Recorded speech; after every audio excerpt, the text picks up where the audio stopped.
Home Church. I am so excited to be with you today. I'm Pastor Nate, and I am going to share with you a small word for you to chew on as we continue our conversation about shift. There are all these areas in our lives that we're going to begin to look at about how God wants to shift our focus. He wants to shift the way that we look at things. He wants to change the way that we view things into a more of a perspective that connects with Him. And this week, we want to talk about our connection with God and how Jesus wants us to shift how we focus on Him to become more in line with the way He wants us to think. Because His word says that His ways are higher than our ways. His thoughts are above our thoughts, as high as the heavens are above the earth. And so when you walk out at night, you look up at the stars and you see the sky, those stars, as far away as they are, that's how much higher His thoughts are our thoughts. He's not us. He doesn't think like us, but He wants us to be exposed to His character. He wants us to be exposed to His process. He wants us to be exposed to this thing called the journey. And so I begin to pray and think about, what does God want to say when it comes to shifting our mindset about Him? And I'm just brought back to a point that we talked about a little bit on Sunday, about how as man began to want to house God. They were in connection with Him. They were in relationship with Him, and they wanted control over it. They wanted to put their own spin on who God was. And so their idea of David wanting to create a tent, he wanted to create a temple, he wanted to create a house in which they could control and be over and have God in this little bubble. And God hates being put inside of bubbles. And so he didn't want to be housed in tents or temples, and he began to push it off, and then finally allowing Solomon to build the temple. And then Jesus came and shifted all of it. He shifted our complete mindset. And He said, no longer do I want to be held in tents, and no longer do I want to be held in temples. I don't want to be held in buildings. I won't be held in bricks. Instead, I want to be held in men's hearts. No longer will I write my commandments on stone tablets in which they must memorize, but now I'm going to write them on their hearts. I'm going to make this a normal, natural response when they're in relationship with me.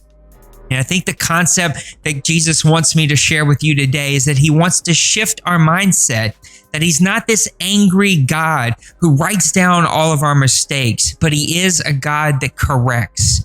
And so it isn't this either left or right of a dictatorship of a God who's angry all the time and always looking to hammer us for our shortcomings and our falls and our mistakes and our failures. And sometimes those are even personal choices that we make that get us there. They're not always just accidents. They're not always things that we didn't want to do. Sometimes they're very purposeful. And it's also not this God that's fluffy and a genie in a bottle and a 7-Eleven of like, we just bring to Him all of our requests and He starts to fulfill those like some spiritual Santa Claus.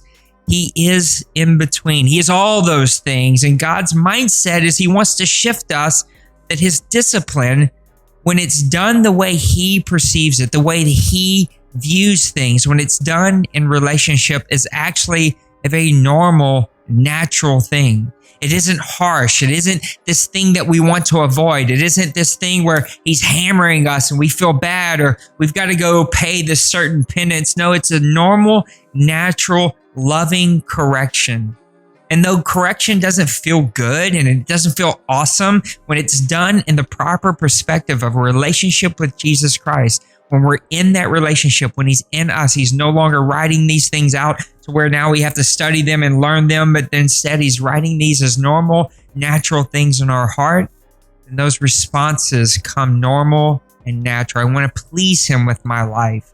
And the shift in how He disciplines His people, that He's not some fairy tale Godfather who's ready to fulfill our requests, and He's not this angry lightning bolt God who's ready to kill us for every mistake that we make. He's everything. He's all things. And He's God who won't be housed in templates or temples or won't be housed in tents, but now He wants to live inside of our heart. And when you have a relationship with Him, His discipline comes normal and natural out of a normal, natural response relationship with Him. I hope this helps you. I don't know who that's for. Maybe it's just for me. Maybe He's just always working on me. but it's nothing to avoid. It's nothing to be scared of. It's nothing that we should run away from. He isn't looking to judge you. He's looking to correct you because he wants relationship with you, and he's trying to help us avoid those things that bring separation because of guilt or shame or any other tricks of the enemy that he would use to separate us from him. I hope this blesses you. I can't wait to continue to bring more thoughts. Tune in later this week as our good friend David Daigle brings to us a thought to chew on.